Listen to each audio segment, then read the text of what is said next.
Good afternoon, everyone. Well, afternoon for myself, not so much for my guests. So, afternoon, evening. Welcome to Beyond the Outer Realm, the spin-off show of The Outer Realm, which airs every Wednesday and Thursday evening Eastern Time. We are still broadcasting live on the United Public Radio Network, UFO Paranormal Radio Network, 105.3 FM from the Gulf Coast and 107.7 FM from beautiful New Orleans. Today, we welcome back our guest, Simon Bown. And this time, we're not talking about NDEs, but check out our last segment. You'll find out all about that. It's wonderful. But today, we're going to be discussing UFOs, the paranormal, different levels of high strangeness, perhaps how things connect, things of that nature. So without further ado, our special guest, Simon Bown. How are you? Hi, great. It's great to be here. Nice to talk to you again. Thank you. Such a pleasure to have you return. Our last show did so well, such a huge interest in the NDEs. And as always, I think it's just so fascinating, and it falls into the whole realm of the unexplained and so many different levels. You know, I've talked to people who've had NDEs and didn't even realize, is that what that was? It's like, yes, that absolutely sounds like it. But today we're doing something entirely different, you know, getting into, you know, the paranormal, UFOs, because as a show host yourself, I'm sure you've heard all kinds of different stories. And my curiosity stems with, I know for myself, and you know, how do you get into this sort of field? You know, some people say they're born into it. Other people say, no, it was that one experience that piqued the curiosity and then you never looked back. So what was it for you? Well, I just always been interested. I remember being 10 years old and going to the local public library and taking books out on Bigfoot and UFOs and ghosts and all sorts of things. Yes. And so I'm showing my age now. That would have been Both of us. 1976. Both of us. Yes. So it's long before the internet. There was if you wanted to find this stuff, you had to get books, really. Yes. In the UK anyway. And so over time, I just kept reading more and more books, anything I could find. Mm-hmm. And as I got older, my interests went down to UFOs and the afterlife. But the thing with the afterlife is I'm kind of looking for proof of an afterlife.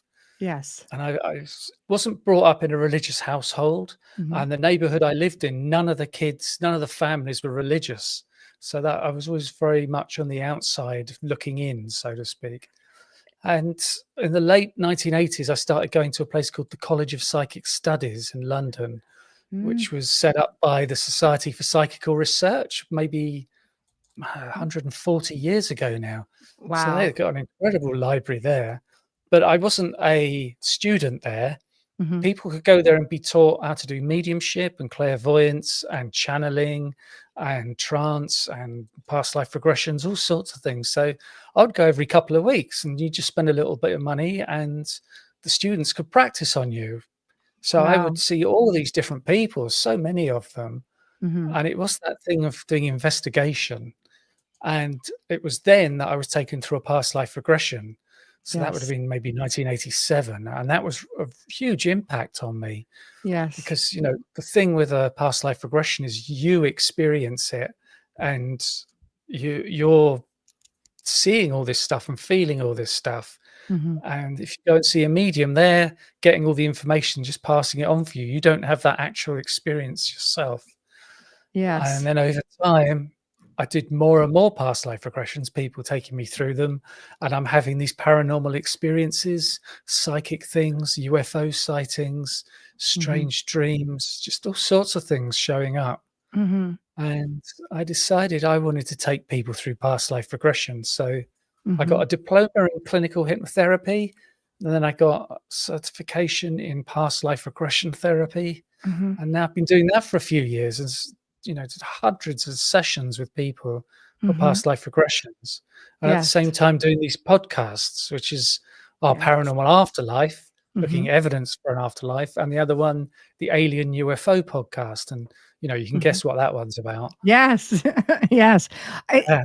do you find, like, that, everything, it does connect? Because I started out, I did end up, with, mediumship abilities due to family members and, mother, grandmothers, aunts, things like that. So, but it was still something, and I'm sure, I don't know. I mean, England was always way ahead, than the Western world when it comes to being open, like you say, 140 years. You're Mhm. at an institution where people are working with you. I wish I would have had that on this side of the world. On this side of the world, it's like, well, you don't want to talk about that. The neighbors might think we're a little bit cuckoo. Okay, Mm. but we maybe are if this is all happening. But how everything seems to have connected, because if you start off in the field of the paranormal, I find, and this seems to be something I hear a lot, that people end up in ufology and getting into all the sub topics and the sub research that just stems from one. Yeah, I find there's a lot of UFO podcasts that cover a lot of this disclosure thing on what's Mhm. happening in Mm. Washington. But I'm Yes. not really interested in that, and I don't really cover it on my podcast. Yeah. It's this consciousness thing I'm interested in, Yeah. particularly alien abduction. Some Yeah. people don't like to call it alien abduction It's true. Yeah. because some people have experiences that they say are really good, but then there's people who have experiences which are terrible. And there's Mhm. people who have terrible experiences when they're younger, but as they get older and older, the more they encounter the ETs, the better it gets. Mhm. And Well, I I'm think Whitley particularly into Strieber is one of those people, right? yeah, yeah, Yeah. yeah, and, it's a thing where there's this part of it called high strangeness, which I'm particularly interested in. It's like the weirder it is, the more interested I am. And Yeah, because you think you're somehow we're sharing space with this completely, like, weird stuff that's going on around us, and I think, that if people are paying attention, they'll have the experience. Because 'cause I've had people say, "Well, I've never seen anything like that." And I think, "I bet you have, but you're just not recognizing it, or maybe you don't have an understanding of what you're witnessing." yeah, Ju so there's weird stuff where you could have 3 people and Mhm. 2 of them see a UFO and the 3rd one doesn't. See, that's different too. Some people will say, like, our the owner of the network, who owns, like, probably one of the largest contactee sites in the world. There's probably about between 75 and 85,000 people over the course of the last, couple of decades who have written in with, mostly for experiencers and contactees. And what his hypothesis is, I'm like I'm talking to my phone. His hypothesis is that if you are an experiencer, you will see them. Even if you don't remember being an experiencer, you will see them. But those who maybe or have not had an experience, they just don't. They just don't see them. Do you have any thoughts on that? I find that interesting that this happens. It's an anomaly. Yeah, I wonder if it's something to do with, frequency or Um, vibration, because mhm.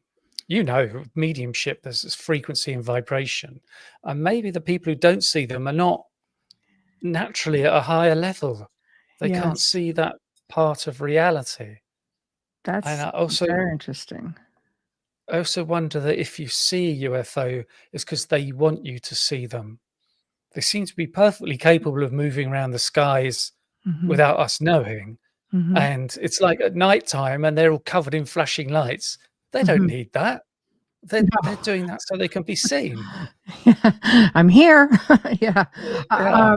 Wayne, this is a story with Wayne and I, absolutely, where we were traveling down a road, and it was probably about 6 o'clock at night. It was daytime in the summer, like, in the evening, and I saw this I had had a vision of this exact moment, and we were driving that this one time, and I said, "Do you see that?" And he goes, "I don't see anything." I'm like, "We're driving into it." It was like a full half moon, big arch, all in pastels, a big arch, and it was just like glowing in all of these colors. And I couldn't find any natural, like in research, any natural reason for it to be there. But if it was natural, I would have thought he would have seen it. And he didn't see it. He goes, I don't see what you're seeing. I'm like, and what's strange is the area I saw it in was only maybe about 5 kilometers from where the image of the vision that I had was. And it was probably like, I don't know, many months later, maybe even a year later. So have you seen UFOs? Have you had any of those sorts of experiences? Oh, I'm an experiencer from childhood. I'm a generational experiencer. But you know what I find interesting and why I asked about connection? Just look, I'd had these as a child, and I remember asking my mom about it before she passed. I said, you ever had any of these experiences? Because remember, I grew up in a family that's like, oh, we might not want to talk about that. And I'm just like, oh, yeah, yeah, yeah. You know, my dad would be, oh, yeah, we'd see them up north because I grew up in northern Canada with no satellites back then, aging myself as well. So when you saw something zinging across the night sky, you probably were seeing, a UFO. And I watched one come down one night. It took about 20 minutes, came down, then it zipped off. The next day, our valley, which was right, around a lake. Basically, there were military helicopters all around it. They were looking, obviously, for what had transpired the night before.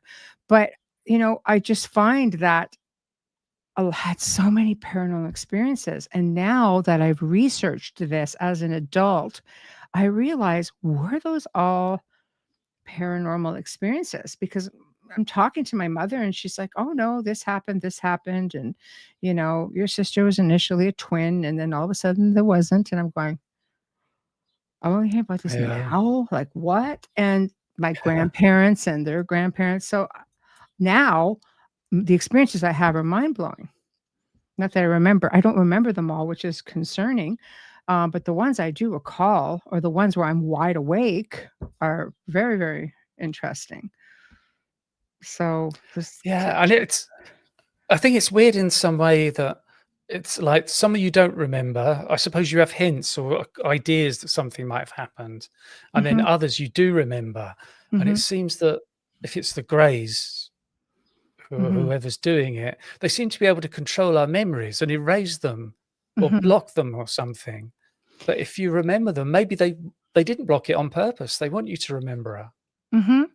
Well, and some of them I'm wide awake when it happens. I said, just, like I like the portal. I saw that. There were times I'd be driving and I'd say, where are you? And I'd get a flash in the sky that would go, choo, choo, and it would close right away. Not on demand, but I'll tell you, like many times I would drive by, I knew exactly where to look and I would just ask. It sort of brings me, and I mean, I've seen ET as well. I've had experiences like that also. But it makes me just wonder, as to the full connections between the paranormal and being a contactee. It's just very interesting to me. But you look at people doing CE5s, people all over the world doing CE5, and you had Russian scientists doing it in the 80s. Like, we didn't have to go to space. We would just call them. I remember reading that one time back in the 80s. I'm like, what? Wow, that's genius, but I mean, telepathically, I think as an experiencer, like I've just put it out there and there it is, not always right away, but sometimes within a week or two, then you end up with an incredible experience and fully wide awake. And then it's done, Do you feel any of this is a thing where you're on a spiritual path and that every time you have an experience, it moves you another step along your path? So part of it, why they're doing it, is to raise your consciousness and get you to fulfill your life plan. Or like maybe they wanted you to be a communicator to get this information out there, and not just about UFOs, but about all sorts of the paranormal stuff, about the afterlife. And it's about raising something on Earth by all people communicating. Because I had a sighting, and I was driving on the motorway. I'd done a gig with my band, and we packed up and we left the place. It was 1 o'clock in the morning, and I'm driving along, and we drive on the left, and this part of this motorway I knew very well because I use it a lot. And on the left, at 1 a.m., this empty field, there was a really bright light there. And I thought, that's weird. What maybe they're doing emergency electrical works or something. So when I got to that point, I slowed right down, maybe 5 miles an hour, and I checked my mirrors, and there were no other cars, which was weird for that time of night and that space. And when I got there and I saw it, it was like the size of a large house, shaped like a rugby ball, 25 feet off the ground, just 200 feet from me. Wow. It was completely silent, didn't move an inch the whole time. There's a really powerful white spotlight coming out of it towards the ground.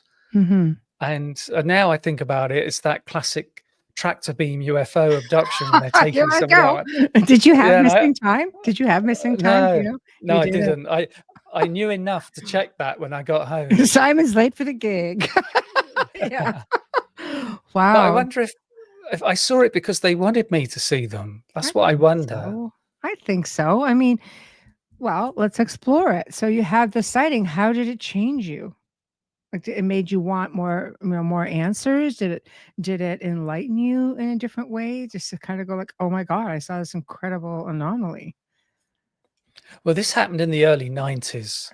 Yeah. So I'd been reading books for years, things like Betty Andreson, Travis Walton, Whitley Strieber. Yes. All the usual suspects. Yes. So yes. I did have a lot of information on it, but so it was really quite exciting. I wasn't scared at all. Yes. And so that was a major sighting for me. Patsy would like to know, did a crop circle appear where you saw that ball that you're aware of? Not that I'm aware of, no. Yes. Because it was out in the field, right? Yeah, but that field, I think, was like a cattle field. So there'd be cows there all day eating all the grass. Yes, that's true. So that would definitely put a damper on that. I agree with you with your theory that I think a lot of it is spiritual enlightenment. I truly believe that we are here to evolve. We have to keep going. We have to keep evolving. Otherwise, you're a hamster on a wheel. And in order to evolve, I think you do need to be able to match, a certain frequency or vibration. You have to resonate with, the planet around you and consciousness. And I think that extraterrestrial beings, I believe there are many races. That's what they're here to do. They are here to enlighten you. I mean, if I've had bad experiences, I definitely don't recall them. So they're doing me a favor. But I can tell you that a lot of my experiences have been really good. I mean, sometimes to the point of almost being really emotionally amazing for me, like it can be very incredible. But the ones I don't remember, do I want to? People like, have you considered hypnosis? Like, I don't know, because I can't close that door after that. Ignorance is bliss, baby. As a researcher, I find it's like an oxymoron for me saying that, because I'm always so intent on uncovering everything. But then I also believe that maybe I'm just not supposed to know it if it's being kept from me. Yeah. Maybe you'll get the feeling one day that is what you need to do. Because I wonder, because I take people through past life regression. Oh, you'll get a call from me if that's the case. Yeah. I get the feeling that people are guided to do a past life regression. It's something they think about, then they keep thinking about it. And it's like the spirit guides or whoever's doing it is putting these subconscious nudges in that they want them to do it. So maybe you'll get to a point where you'll get that nudge that now is the time to do the hypnosis. Yes. But it doesn't mean that everything that's recovered under hypnosis is true. Most of it is, but there's always a problem there. Yeah, and plus, I mean, I don't know. I'm such a believer that I remember what I meant to, at least for that moment. So I'd like to think, because if I do get downloads and I get visions and things like that, and I'm a traveler when I sleep. Besides that, because I have vivid memories of some, but I think that it's given to you as you need to know it, it's all of a sudden you're just like, oh, I think I remember this one time. And meanwhile, I'm just thinking, oh, okay, maybe it's a bad memory, or maybe it's just something that, no, you have a bad memory, but they gave you this one, you know. I don't know. I just know that my journey has been an interesting one. I know that I do, energy work, planetary energy work. I've worked with human beings, like people, not just in clearings and consultations and things like that, for decades. And I just seem to, I'm told, if, like, for example, if you and I are talking and there's something you need to know, I always instinctively know what to say to people. And they're like, oh, I'm like, I don't know. I really don't know where it comes from. And I won't remember it afterwards. People say, do you remember when you said this to Yes. me? Absolutely not. Absolutely not. So I don't know. So, I mean, are those just gifts that come in as you need them as well? I always instinctively know what to say or what to do. If I'm doing energy work, I don't have to really go through a process. I can just think about it and I can do it. Because I always say I'm a steward of the planet, which is also for a big extraterrestrial thing. Good races really want to protect this planet. Well, it's interesting you say that about stewards of the planet in a way. I did a past life regression with somebody, and they went to a past life on another planet. Mhm. And in that past life, they were a kind of aquatic creature, like maybe like a Ah, dolphin or a whale. wow. And their job was to look after these creatures that were much, much bigger. And so Wow. they were in training to become one of these huge creatures. So they would just be looking after this one. But this huge creature, its job was to send positive psychic energy around the planet. So that's why it Wow. reminded when you said stewards of the planet, and Mhm. there were lots of these creatures around the planet linked in a kind of psychic web. So the whole planet was receiving this positive psychic energy. And it was Wow. this guy was in training to become one of those creatures. So Wow. we got to a point in the regression where his spirit guide was there, and I said, "How many past lives has he had?" And the guide said, "One. This is the first life on Earth." And I was saying, "Why did you show us this past life before?" And they said, "You were in training to learn how to put out this positive psychic energy, and the training was for this life. You were preparing to come to Earth so you could help with the raising the Earth's psychic stuff." Wow, how fantastic is that? I wonder, there you have one aquatic being. It's just putting out an incredible amount of frequency to be able to get into the planets or the people or whatever, the collective. And here, I think it's just so many energy workers. And I've worked with incredible people all over the world. I love that there's just so many people out there who are of like mind. And I can't tell you how many say, no, I mean, they're also experiencers. And it's just, no, just you have to take care of it. This is very, it's very important because this is what sustains all life. And have you ever had experiences? Have you had that thing of ETs taking you somewhere on one of their ships or something? Yes, I don't doubt that. I've had people say, "I saw you on the ship." I'm going, "I'm glad you remember." But no, I have visions where I'm looking out of, I'm looking out of a window, for example, and I'm looking out into the stars. And I the one experience that I had, it was just almost like a ship, a regular ship's portal, like one of our seafaring ships. I'm going, I'm looking out of a ship portal, but because that's how I'm associating that I'm looking out of something round, and but I'm looking at the stars. Other times I'm coming up under something and I look up and I could see like there's something over me, and it's a ship. But but that's about, again, that's about it. I get little tiny snippets. But yet I can be awake and have incredible experiences, just see all kinds of things, like I mean, Wayne and I, again, because we're just driving and things just automatically find us. And at one point we had something that looked like a Chinese lantern and it was just floating right like up. And I'm looking at it going, but it's a light. It's crazy looking thing. Another time we had like a pyramid, like two pyramids together, it's like elongated to pointed in. And it just floated right over the hood of the truck. We're just like, holy shit. Like and I mean, this isn't like late at night. I mean, there's a full array of vehicles on the road at this time. Like one was in the middle of the day, the pyramid thing, and the other one was like it was in the evening, but it was wintertime and it was probably 6 o'clock at night. It's not like there's cars everywhere. And you're just sort of like, is anybody else seeing this stuff? Yeah, it's that thing again, the frequency. Yeah. If they have the frequency. Yes. But yeah, I was talking to Mike Clelland the other day. Do you know Mike Clelland? I've heard, yeah.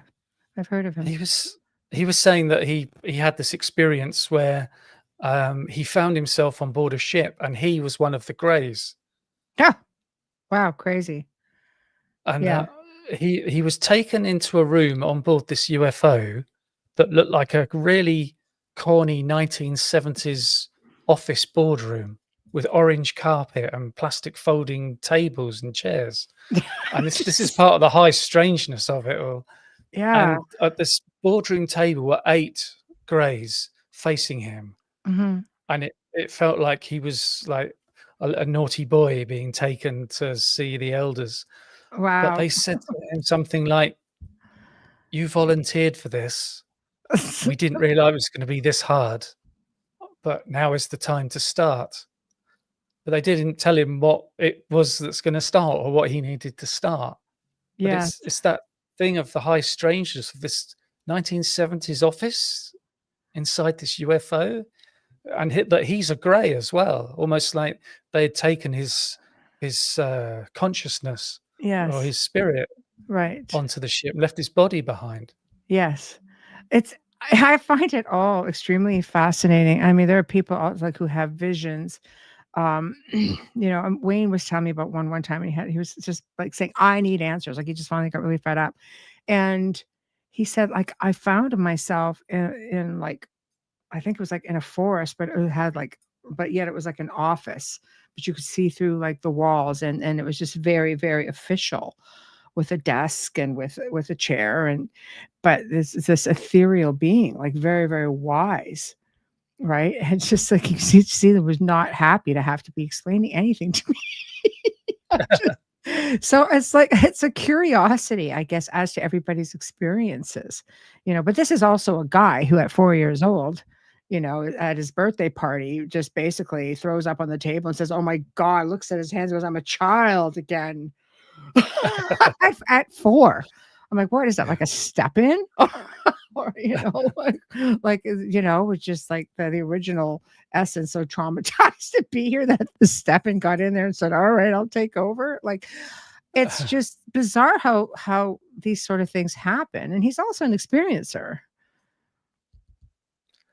Yeah. I mean, when I was, this was 20 years ago or so, my daughter was 4 years old. She said to me, "I used to pick you up when you were this small." Wow. So there's that kind of hint of reincarnation. That may have been what he did when he threw up. It was just a memory that he has just reincarnated. Yeah. And maybe what am I doing? Why did I come back here? I didn't read the fine print. He always says, if we chose this, I didn't read the fine print. I was lied to. So I was like, wow, that's a bit harsh, but okay. But I love the reincarnation thing. But I mean, what is your theory on the soul trap with the whole? I don't see any evidence for it. Yeah. And I talked to somebody else about this who's done thousands of past life regressions, but I've done over 170 UFO podcasts and talked to a lot of people because they're all interview episodes. And I've read so many books over the decades. I've taken hundreds of people through past life regressions and I've been taken through them. I can see no evidence at all for something like a soul trap. It's really on the move right now. Like, it's really being talked about a lot right now. I thought, "God, that's just" I've had guests talk about it. I seem to see it on certain platforms, and it's just like it's really fascinating to explore. But, like, because they go back to the being enticed, like the past life. So very, very enticing. They're very encouraging about it when they talk about it, just society in general, because we're like, oh yeah, we want to know all about it. Like that's really glamorized. And then you're conditioned to fear the darkness, and you're conditioned to go to the light, go to the light, go to the light. Yet you hear about some people having experiences going to the dark who end up having great experiences. Like they're, Yeah. but I think it's the conditioning of everything, and that people are starting to question everything. And maybe it's a sign of the times. I don't know, but I just think that people are questioning their own mortality, perhaps. We just seem to go through these cycles. It's just like with the paranormal. We go back to what's called like the Ghostbusters era of the 80s. It cycles back around 20 years later. I think in the 60s and 70s, it was big in reincarnation and just the love and light and all of this. And then it's cycling back around again. I find in the last couple of decades where people are just so intrigued with it, just like looking for their lineage, because there's a strong belief that the connections that you will reincarnate sometimes back into your own families, like yourself, your conversation with your daughter. And people kind of go, God, do we always reincarnate back into our own lines? Well, there's the idea of the soul group, isn't there, or the soul family, Yeah. and maybe 20 or 30 of them, and you all get together before you're born and work out Mm. which role you're going to play in the next life. It's almost Yes. like putting on a play, and everybody gets the script, and you have to decide who's Who's going to who? play which part. Yes. And so you might be somebody's brother, and then the next life you'll be their father, and all Hmm. these different changes happen, and you agree.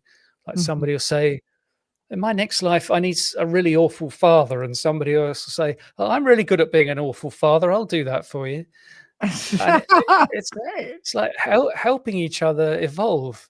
And Yeah. I had somebody said to me that we have this thing where we might think, well, if there's reincarnation, the next time I come back is going to be an easy life. I'm going to be rich and or Sure. something. But Yeah. then they said, this is the next life. You might have thought that in your last life, but this is the next one you chose. What you're experiencing here is part of a plan. Mhm. Mhm. Sometimes the plan just goes away. It just goes in directions. But, what are your thoughts on the whole matrix theory? Well, there's a thing where we talk about simulation, and for me, Yeah. as soon as I hear that, I think of computers, Mm. servers, and Mhm. coding and software.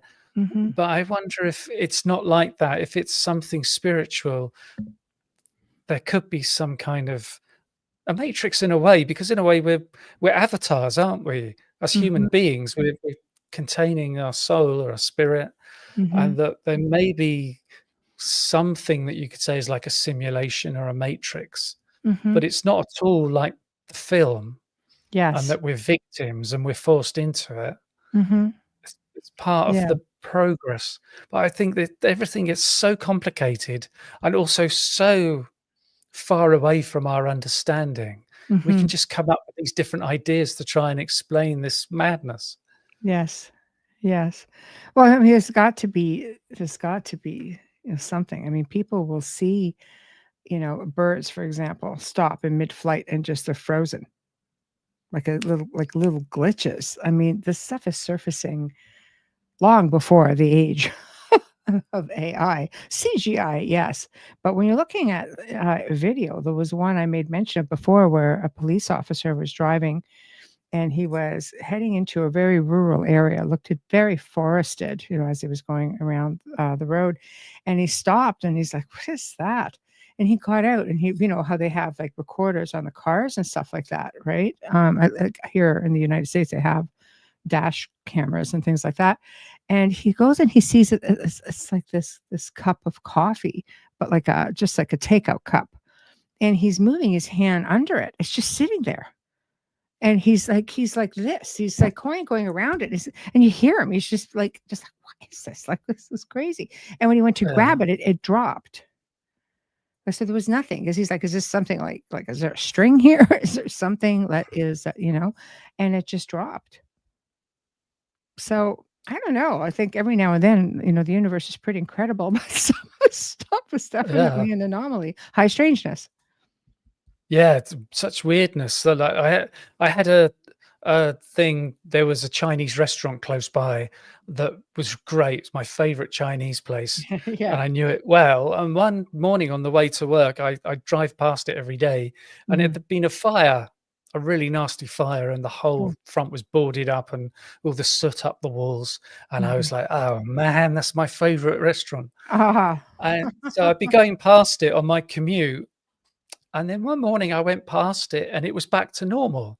It was completely back the way it was before the fire. And I thought, wow, they did a great job on that. It looks great now. It's like back how it was. Yeah. And I went to work, and on the way home, it had the boards up on the windows again. And so I saw it how it Wow. was before the fire. And I think back, I think, was I crazy? Did I imagine that? But at the same time, when it happened, it really stood out to me because it was my favorite Yeah. Chinese restaurant, Well, and I yeah, was because so it amazed. caught your attention. It was enough to catch your attention and comment on it. Yeah. So Like it kind of reminds me of the Mandela effect or something, or it time does. slips. It does. Time slips are incredible as well. What do you think causes a time slip? Like, what's your thoughts on a time slips? And I don't I'll know. tell you a story after. Yeah. Okay. My first thing that comes to mind is that phrase, "a glitch in the matrix." Yeah. I Yeah. heard of this woman at a university, and she had to get a book from an office, a big office, and she went in, and there was this woman on one of those ladders on the high shelf getting a book down, and she Yeah. looked up at her, and she was dressed really old-fashioned clothes, but she just went in, got her book, and left. And she thought, who was that woman? And then later on, she spotted this woman's portrait, and like she died 100 years before.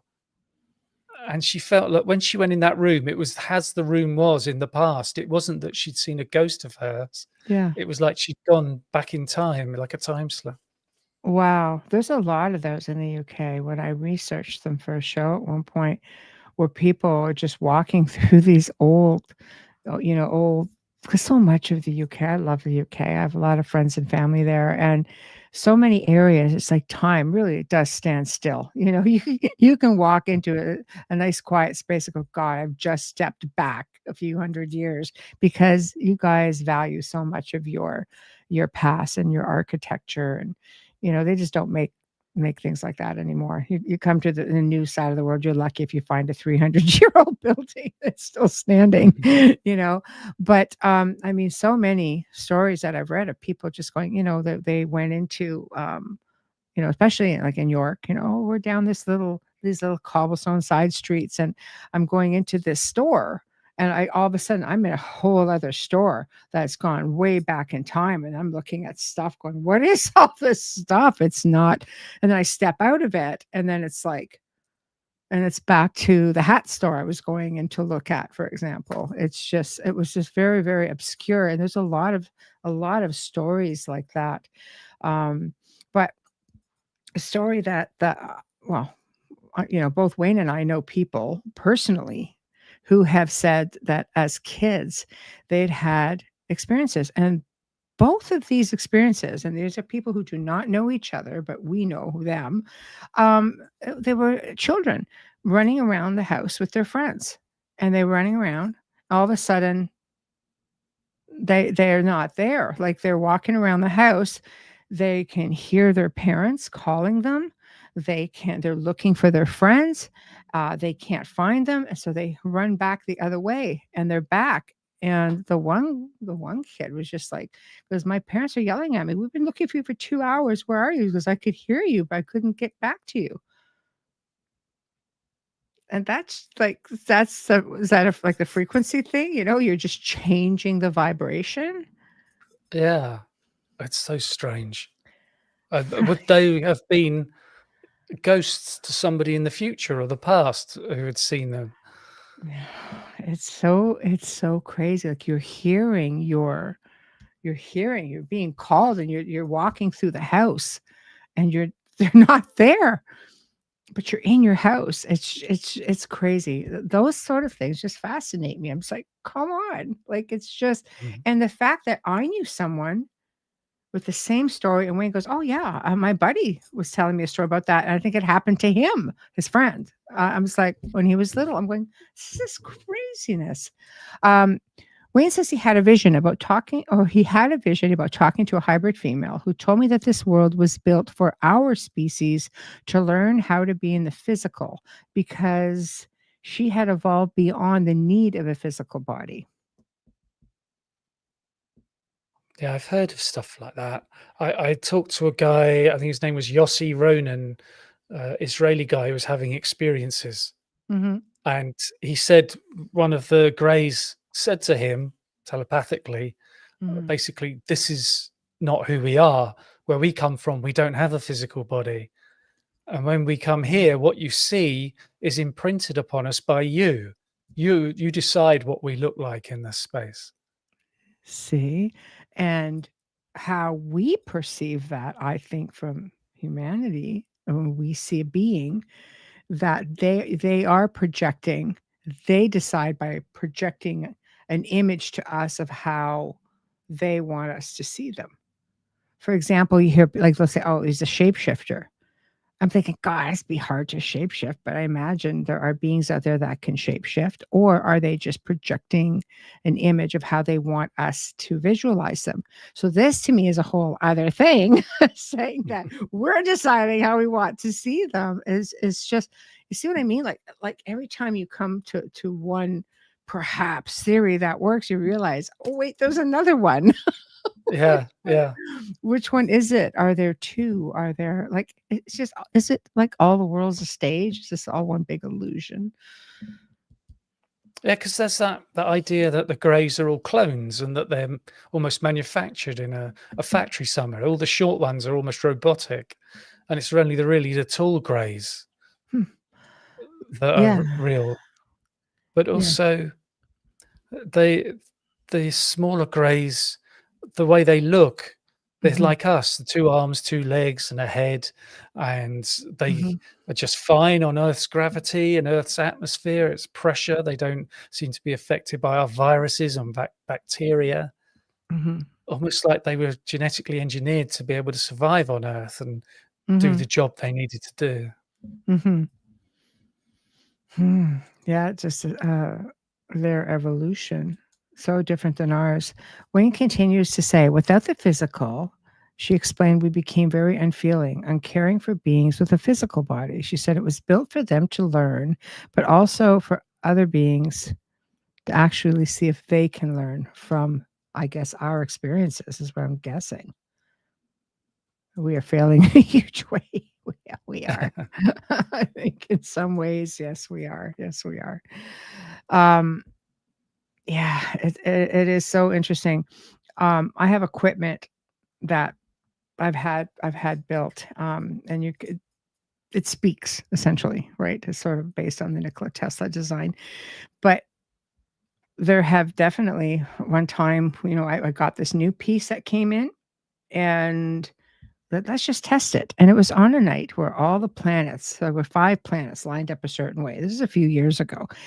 And all of a sudden we crank this thing on, and I'm just like, what are we listening to? It sounded like a really bad 50s American movie. I'm like, oh, it's terrible. What is this? But I realized soon that something that was speaking to us, it sounded like they were in an old plane, like an old military plane. You can hear the propellers. There were 3 of them, 3 distinct voices.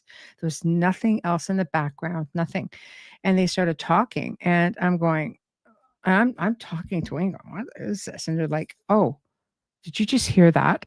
And they're pretty much describing what, like, I'm saying. And And it goes, "It sounds like the Queen." I'm like, "A Queen?" Like, but I'm told Canadians have accents, so I don't know. I guess these guys had no clue, but I'm just like, "Wow, not really, but all right." But so at this point, they're describing there's a man and a woman sitting at a table. They have electricity. And I'm like, I'm looking around. Somebody else, it's just us, okay. And I said, "What's your rank and position?" As it wasn't hard to figure out that I was dealing with some kind of Air Force or military at that point. And he goes, "Major," said his name, "ma'am." And I said, "What's your position?" And the coordinates they gave, we got 2 out of 3, I think. It put them over the Pacific. And I'm like, "What do you see?" And they're like, "We see nothing. It's completely dark. We're lost." And I'm like, "Dark?" They're like, "We see nothing." And then one says, "There's a door." I'm just like, "A door?" They're like, "Yeah, there's a door." I'm like, "Oh my god." I'm like, "Do not come through that door." I had visions of like some B-52 tearing the tower off a house or something. And they're like, "Please, please help us. We're lost." And they disappeared completely because I was just like, you don't think rational at that point. You don't even believe what you're actually hearing. Because my rational brain goes, "No, no, no, it is a bad B movie," you know, but until you hear them describe what they're seeing, that they're describing you. Yeah. And the thing with the door made me think maybe that's their way out into the light. Maybe they were shot down and they Yeah, didn't know they died and they'd just been stuck there. yeah, exactly. It's like, "Don't come through the door." But rationally speaking, like, I'm not being rational at that point. I'm just sitting here going, "Okay, wait a minute, like, this is like, it's loud, they see me, they see us," which is a really scary concept if you're thinking that something's going to come tearing through, because there have been stories of time slips where entire planes have appeared and then just, disappeared again. You guys have an incredible story in the UK about a guy who was circling an old airfield, so on, like it was a total time slip. And the people on the ground, and he's seeing people on the ground, he's going, "This isn't right. This shouldn't be. We don't have this. Like, what is this?" But then, like a few years later, he ends up at that Air Force base because they end up opening it up, and he sees all of these new planes that were certain color paint, which is exactly what he saw before.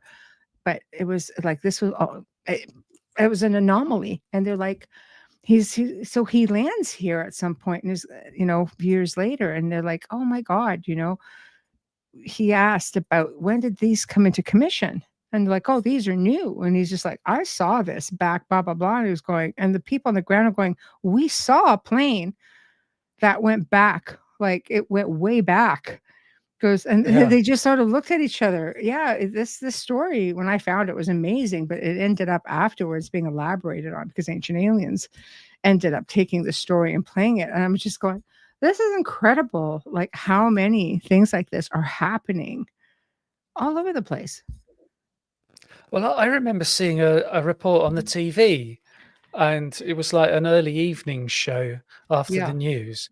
And there yeah, was this guy who was some kind of surveyor. This RAF base had shut down. It was completely empty, and he was walking around just taking notes and talking into this dictaphone about what he was seeing. yes, So it was all derelict. But when yeah. he got back to the office, he listened back to the dictaphone, and when he was in that empty canteen, he can hear loads of voices and cutlery, like there's whole loads of people in there eating, Wow. and some kind of time slip with the audio there. Yeah, time slip, or was it like an imprint in Yeah, time and space? Either way, like even residual energy is fascinating when you get into how many paranormal researchers pick up when they're doing EVPs and such, and they're picking up residual stuff. I mean, I've had recordings of phantom furniture where it's like chains being dragged across a hardwood floor, but meanwhile, I'm at the location. It's all brand new lush carpeting in this person's house. And then I have had experiences in the same house, which is crazy. So there's got to be some vibration thing going on there.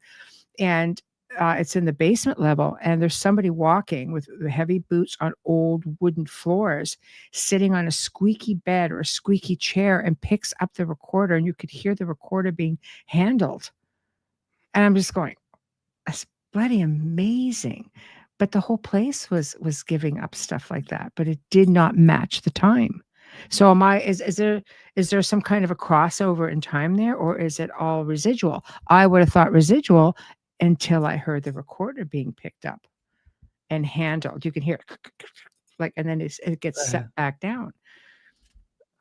Sounds really creepy.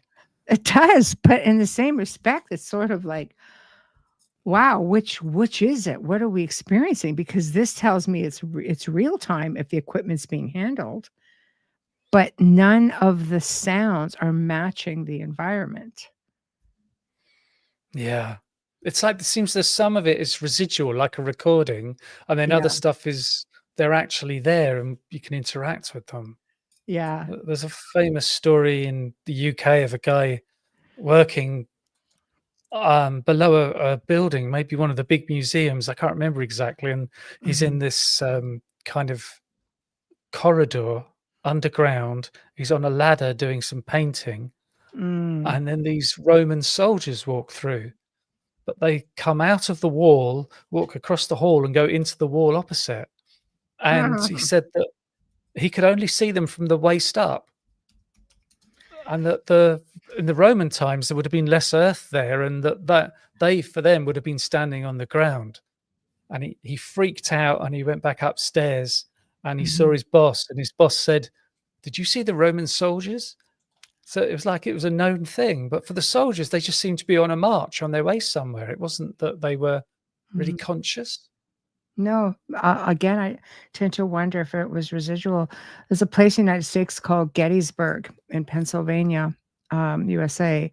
It's the same idea. People have reported seeing soldiers, but half from the waist up.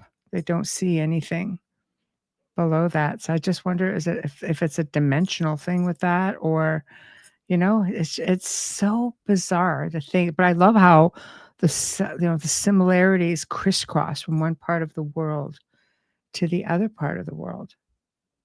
It's just, I don't know. Is the soldier thing, frequency thing, is it, you know, along the same parallel? Like, there's just so many things that you could think of. That's just, Yeah. to get these like real answers. Contessa had a question. There are many stories of people disappearing in planes, ships, etc. Are there any stories of any of them coming back and staying? I haven't heard of any. I've heard of that kind of thing where you have walk-ins with people. Mhm. I read about a story, and this was from like 1912 in Poland. This 15-year-old girl nearly died, Mhm. and when she recovered from her illness, because she was unconscious, she was speaking this foreign language, and they didn't know who or what this language was. And Crazy. eventually, they worked out it was Spanish, and they got someone in who could speak Spanish. And the Mhm. girl started saying, "It was, what am I doing here? I live in Madrid. I'm middle-aged. What am I doing in this body, in this country?" And they were able to Wow. describe things that Mhm. in Madrid that were correct. And they talked about this pot. This is the one thing I remember.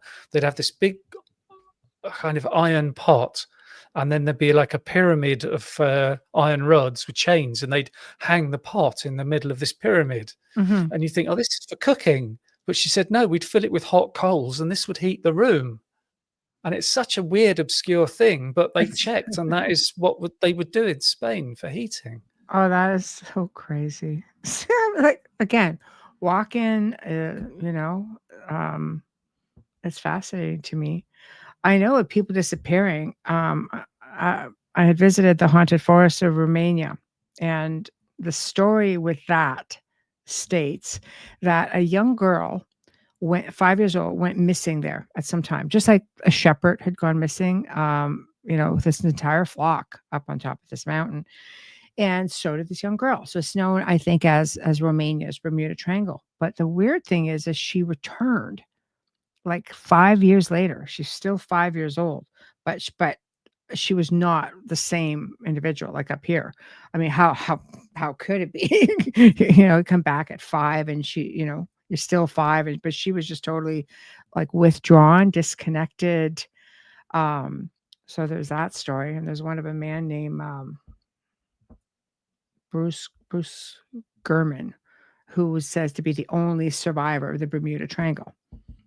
He went in with a plane did all these erratic things. He said he got into what was called like the heart of the whole phenomenon, I guess, and came out the other side. He said it felt more like an electronic fog. Goes, it was very strange. But beyond that, I've not heard of anything. And with the Romania one, like, I mean, I don't know.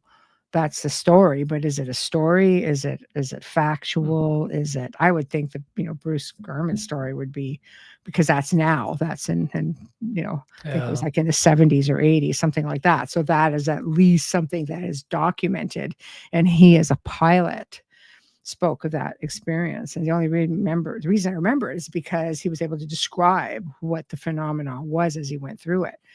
This other little girl apparently was completely disconnected and didn't offer a lot of information, at least none that was documented.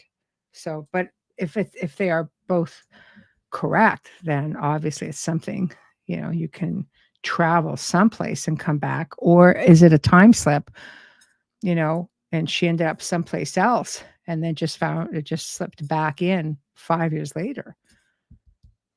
Like the little boys running around the house, right? Yeah, because we hear about things with UFOs, don't we? Where it seems sometimes people can be taken and then they're brought back just after they were taken, but they might have been gone for a few hours. Mm-hmm. Yeah. And there's a guy called Jim Sparks who talks about that. I don't know if you've heard of him. No. He said that he was at home on the couch watching the TV, and he remembered he needed to feed the fish. So he went up and he put some fish food in, and then he got a drink out of the fridge, came back and sat down, and then this whole abduction thing happened. And when he came back, he was standing at the back of the room watching himself feeding the fish and then getting a beer out of the fridge. So strange. Yeah. Wow. See, so there's something with how the time or space is manipulated in one way or another. I truly believe also when we sleep, we travel. I remember Wayne one time saying, he goes, okay, weird thing. Wayne's, like the other half, if anybody's wondering why I speak about it. We share the same space. That's why I know these cool things. But one time he says, I got up in the middle of the night, just went to the bathroom, come back, and you were completely talking in like Aramaic. And whoever it was, you were quite disgruntled. I'm always disgruntled. I don't know. But anyway, so apparently this was a thing. I said, you need to record this stuff.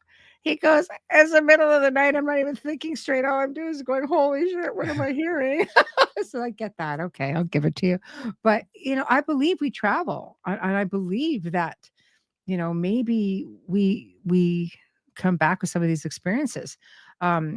Teresa said, she did a meditation, fell asleep. Next thing, I awoke speaking Hindi. She goes, I am not from India, and I do not know the language in this life. So I don't know. It's just, it's interesting how easy it is for us to, I think, slip back and forth.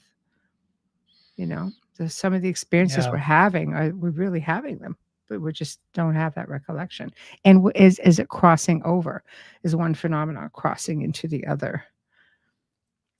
And I wonder if coma does that as well. There was a guy in Australia who was in a coma, and when he woke up, he could speak Mandarin, I think it was. Wow. And he's now a TV presenter in China because they find him to be quite an oddity. And this thing, he'd never had much Chinese lessons, just a little bit when he was at school, when he was a kid. And he's speaking full on. Yeah. Wow. And he's been doing it for years now. And there's all sorts of stories about this. But with coma, there's people who come out of a coma and said they lived an entire life or several years of a life on another Earth. And it's as though it was a multiverse thing, and they joined the body of the other version of them. And for them, this life was very real. They Mhm. had the full day job, and they went home in the evening, had an apartment, they had partners and children, and Mhm. then there was a guy, it was something like he had 7 days of coma, and when he woke up, he said he'd lived 22 years on another Earth, and that Wow. he had a tour of duty for a year in a war in a Southeast Asian country that Mhm. doesn't exist on this Earth. And he said he thought when he woke up here, this was the dream because the other thing was Mhm. so real. That was a real life. Mhm. Time obviously works very differently because there's a similar story I recently heard of, and it was a boy or teenager on, I guess, a sports field, and he'd been knocked out and we're just talking moments, but during this time, he lived a life, he had a family. He came out of it, they brought him out of it after, a few minutes, and he was in mourning. At that point, he was never the same because he was grieving his family. He had to do counseling to help him cope with the fact that he had had this other existence that was so real and so profound that it stuck with him. So when I hear these things, it's incredible. Have you ever heard the story? I'm asking this one specifically because I think there's still a standing reward for it. A woman fell into some time slip and she woke up one morning in what looked like something similar to her apartment, wearing different pajamas. She went to her place of work, which was the same building but looked different. In her life, as she remembered, she had a fiance of 7 years and, his daughter, which was like a stepdaughter for her, and she couldn't find him. There was no record of him in this specific time, and she put out a reward for anybody that could get her back to her own time. And as far as I Mm. know, this was like quite a few years ago now. I mean, I probably read about it, probably about 5 years ago, and something definitely at that point, it was at least 5 plus years. But, like, how terrifying is that your whole life can just like, what's the real timeline? Like, when did it shift, and which one's real? And maybe they're both real. Maybe it's a multiverse and there's lots of Yeah, versions of us. There's a yeah, reincarnation theory around that. mhm, yeah, When we incarnate, there's loads of us. yeah, yeah, It's like that film, isn't it? Everything, everywhere, all at once. yes. So you believe we can live like our soul or our essence can live simultaneous lives? Do you believe Yeah, in yeah, that? I've seen Yeah, that in reincarnation, yeah, in past life regression, where somebody will die mhm, and they'll die in the past life in 19, I don't know, 52, and when yes. they come back, they're born in 1948, so they're living 48 to 52 in 2 different bodies. Wow. Wow, so it splits basically. That's just Yeah, it's the thing where your soul, um, it's like it's in the afterlife. There's no time in the afterlife, it's all the Mhm, now. So your right, soul experiences all of your past lives in the same moment, mhm. and I've had it described like the river of time, and you can stand on the side of the river and walk up and down the bank as much as you want to choose the time that you wanna dive into. Wow. Oh, it's hard. I guess that's why we gravitate maybe towards certain lives. Like I gravitate very heavily into my one of my medieval lives, which and to the point of whatever it was, however I lived it, um, it resonates so strong with me that I mean, my most of my home looks like what you see in the back. Like, I find comfort in being among that kind of a decor or environment.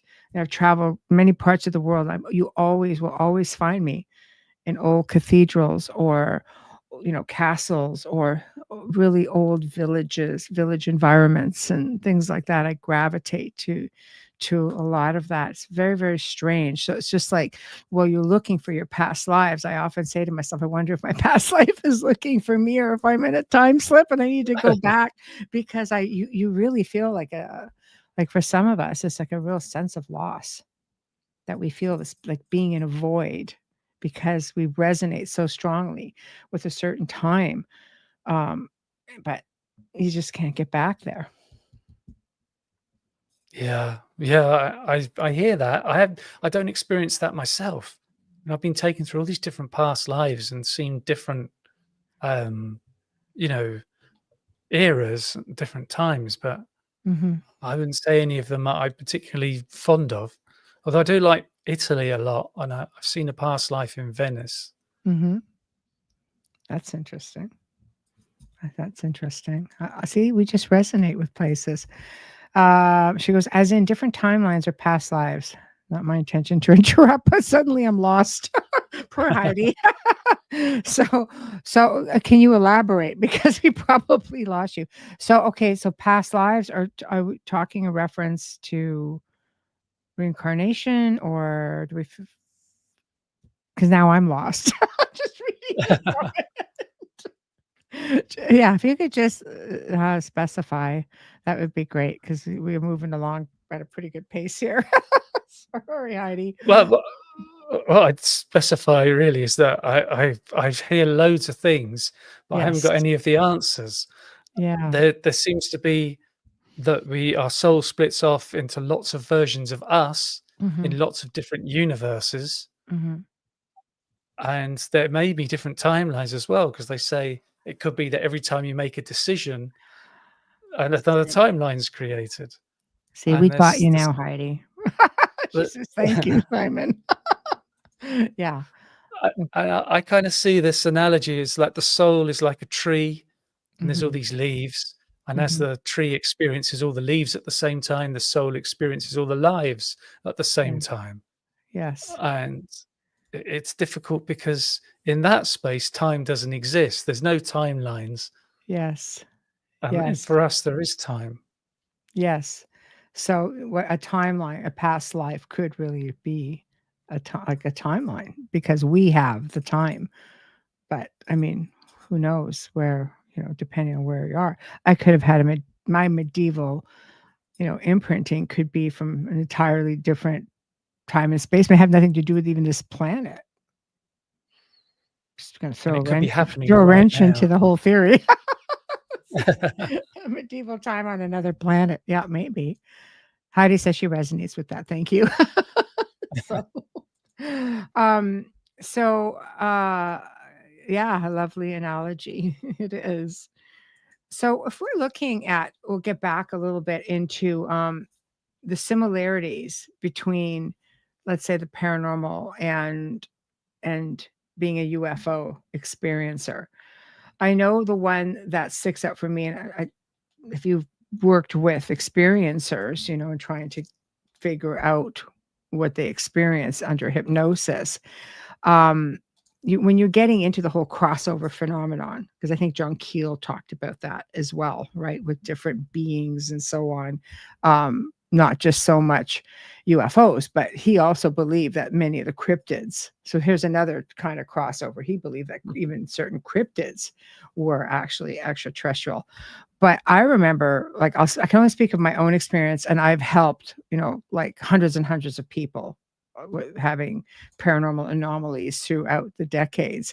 And I always found it interesting that when paranormal tells you, you know, if you're dealing with malevolent energies, you can have, sulfur smells, foul smells, bright white lights, crackling sounds, dealing with dimensional or multiverse entities. People would see shadow people, or people were seeing cryptids. Like, you just seem to be having these incredible experiences, sleep paralysis, I mean, all kinds of things, you know.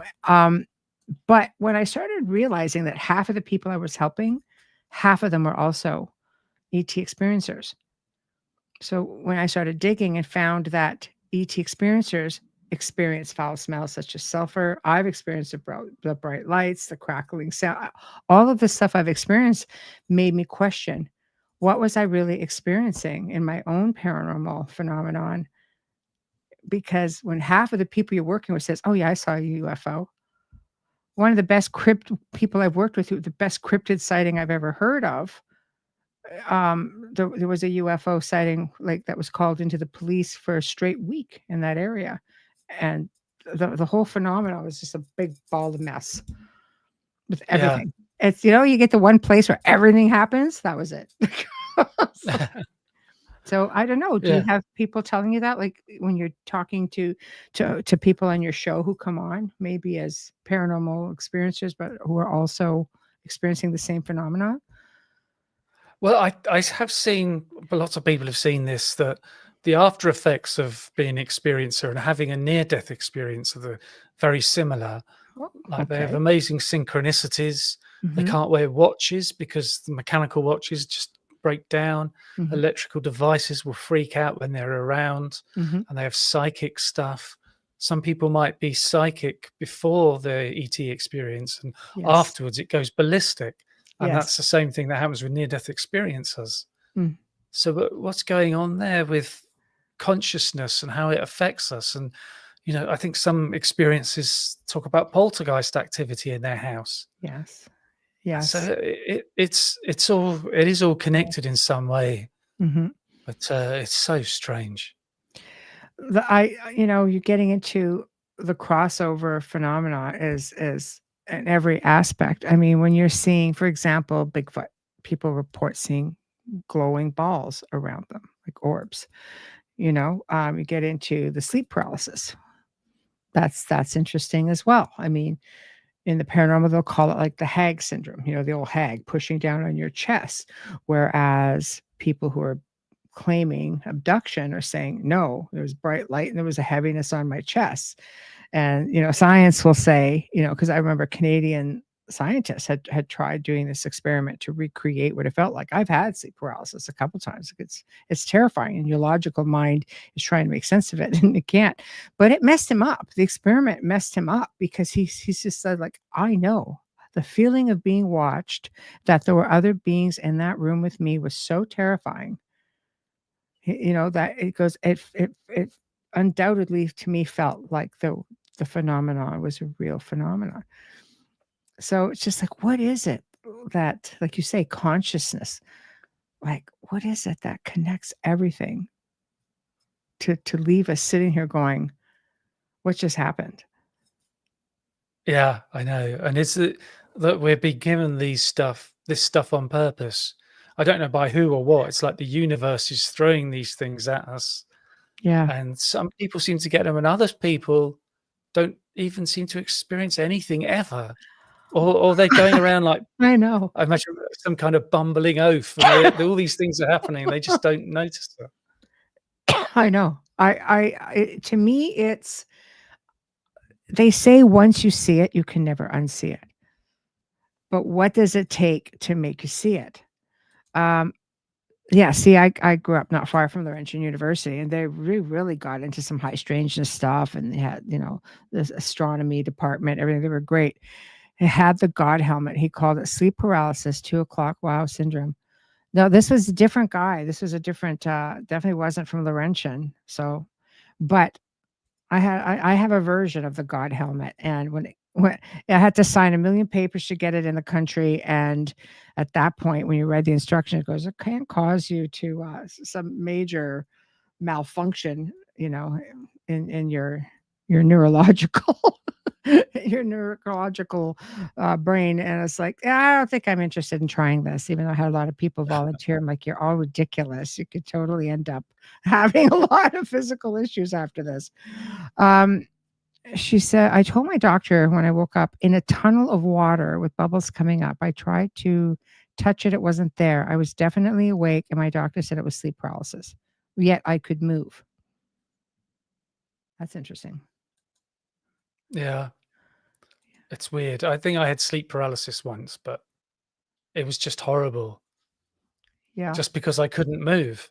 And Mhm. the light was on in the room, and my wife was in the room. She was walking around the bed, and I could see her, but I couldn't say anything, couldn't move any of my limbs. Mhm. It's the only time I've had it. And, no UFO experiences or anything there, or shadow people, but still, Mhm. I really didn't like it.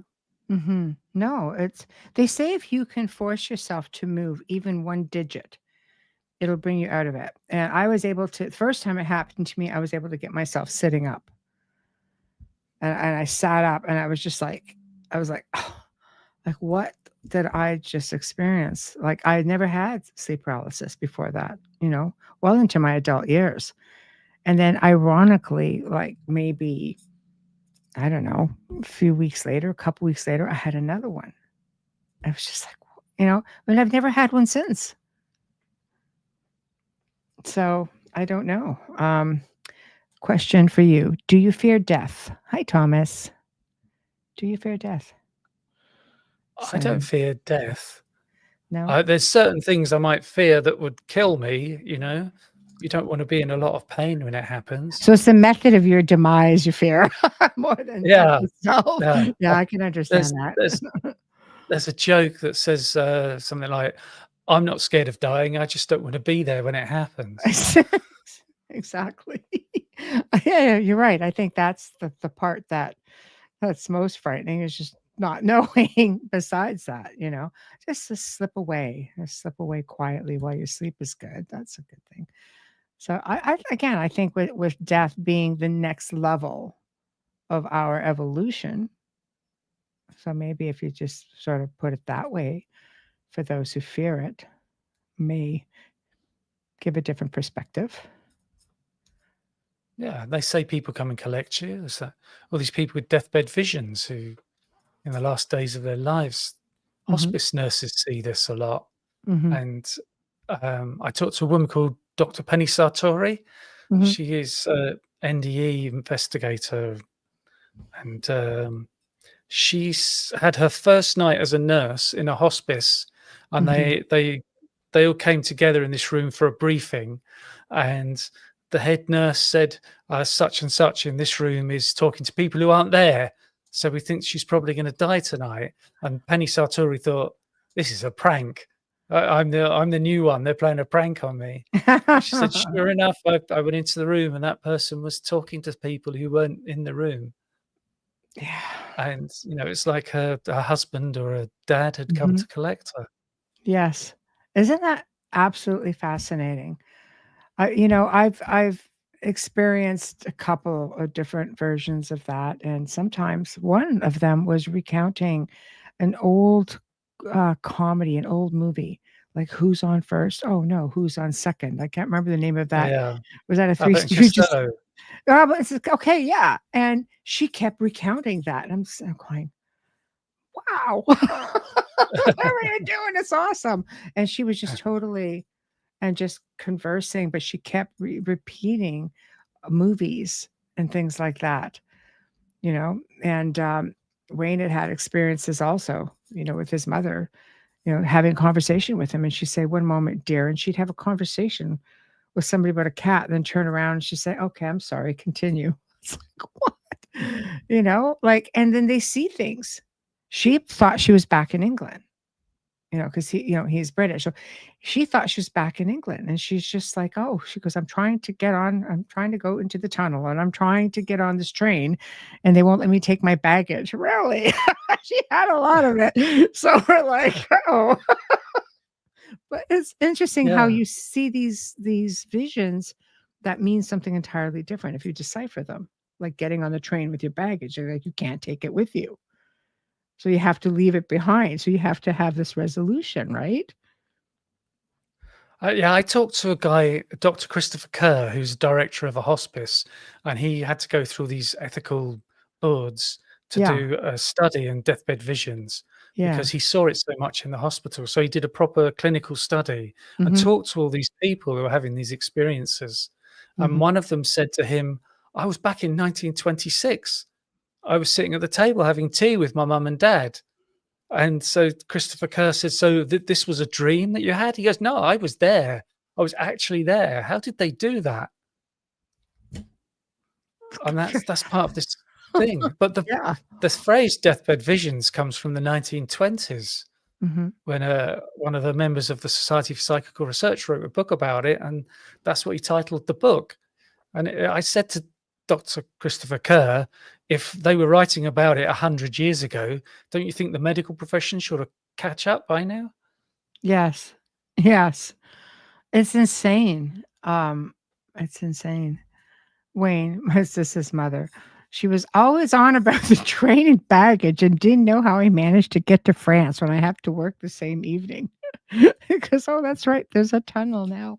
It's just, I love it. I love hearing these stories. It's just It's like when someone like in a coma, for example, and anxious to hear your opinion on it. Do you think that they just sit there, that the spirit just resides in the body the whole time? I'm a big believer that we just why would you sit in the car and you're in the garage? You're gonna go, you're not gonna sleep in your car in the garage. You're gonna go and gonna go on with your life because our essence is life. So what do you think? What are your theories on that? Because you talk to so many people. Yeah, people have near-death experiences when they're in a coma. I don't suppose you can really call it a near-death experience because they don't die, Yeah. but they talk about just suddenly finding themselves standing next to the bed and they can see their body in the bed and they feel great. And then they go on to have some big spiritual experience, but they can talk about what they saw in the room.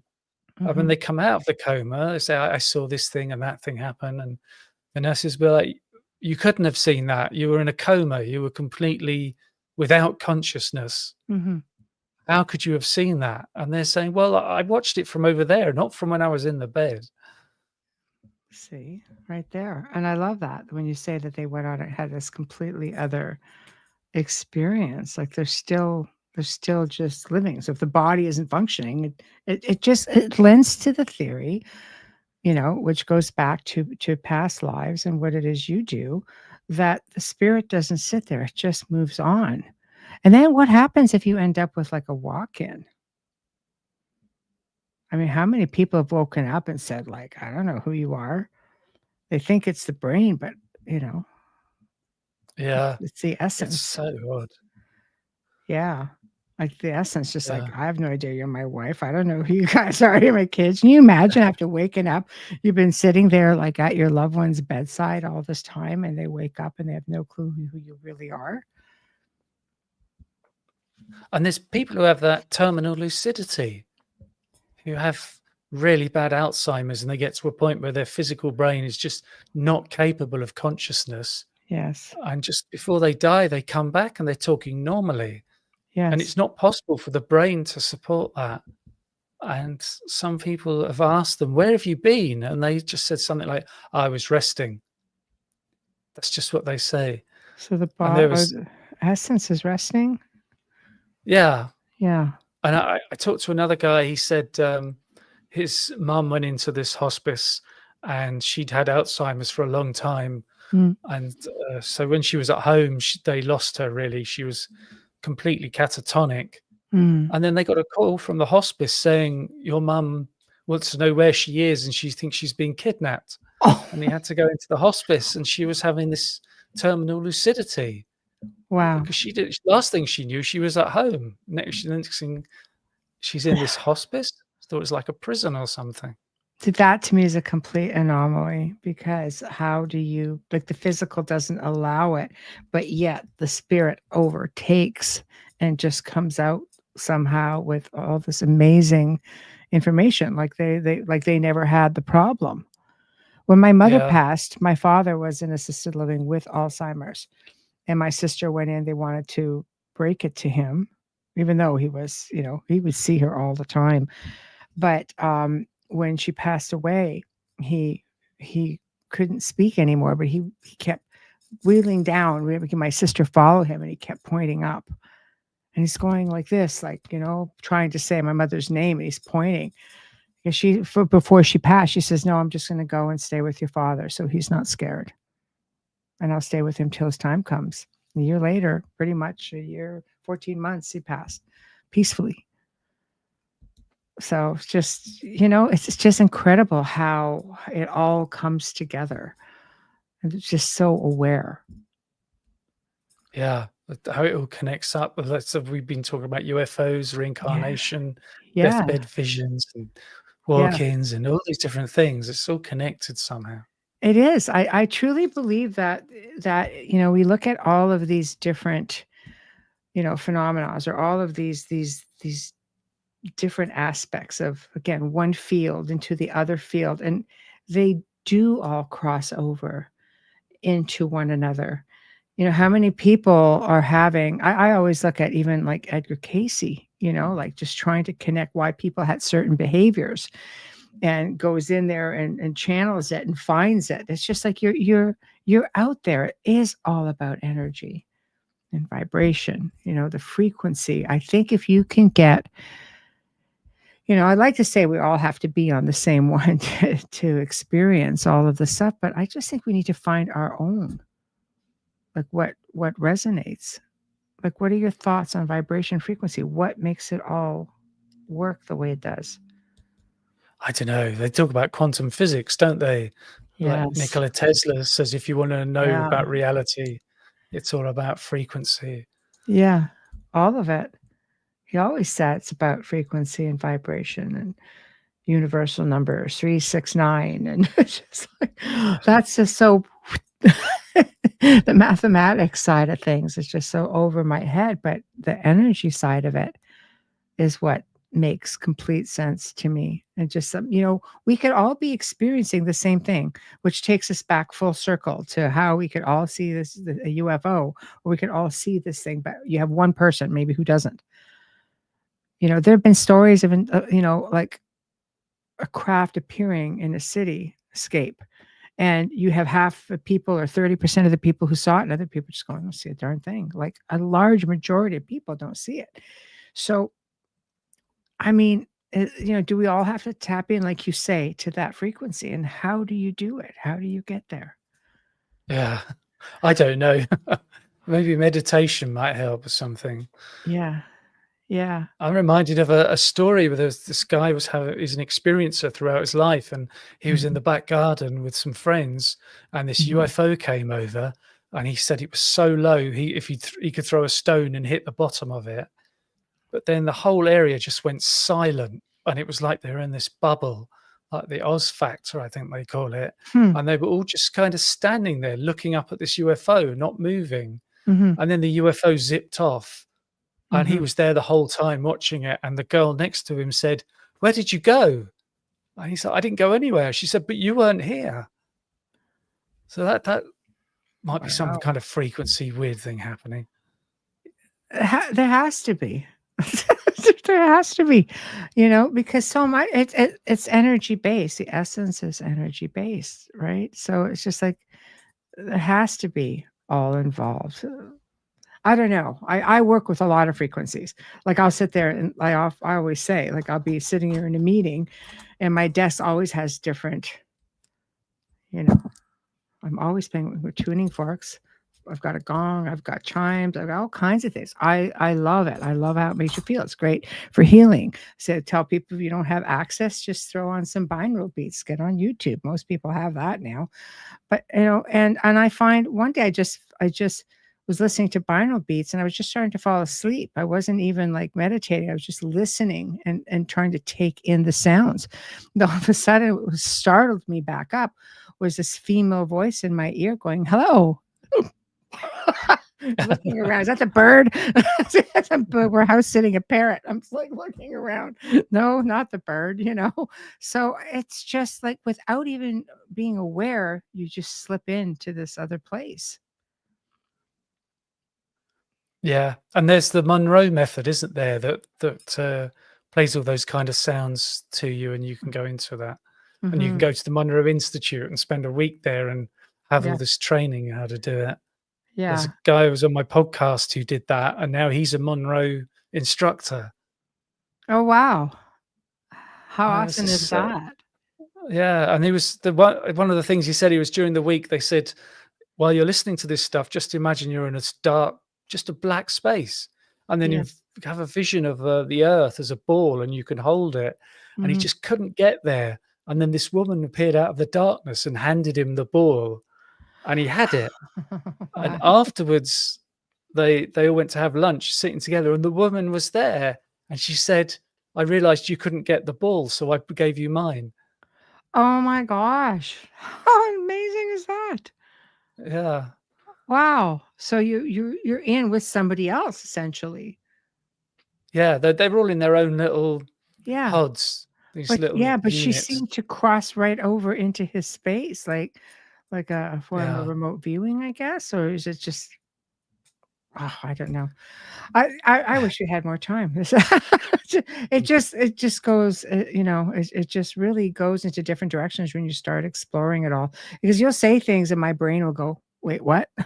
And then there's just more questions and more questions. But it was a fantastic segment. I love how we were able just to bring so much together. And thank you to everybody in the chat room. You guys always make it that much more awesome.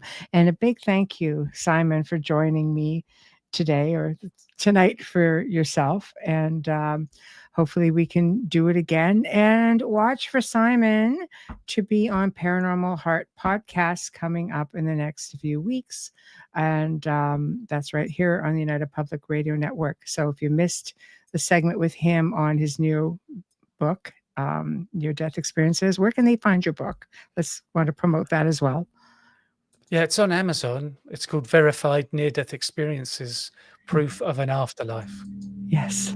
Okay. And I'm just going to put your website up again, which is even better, as you guys go check it out. And if you're interested in a past life regression, or if you're an ET experiencer and you're brave, unlike myself, if you're brave and you really want to know what happened, then go and check him out for that as well.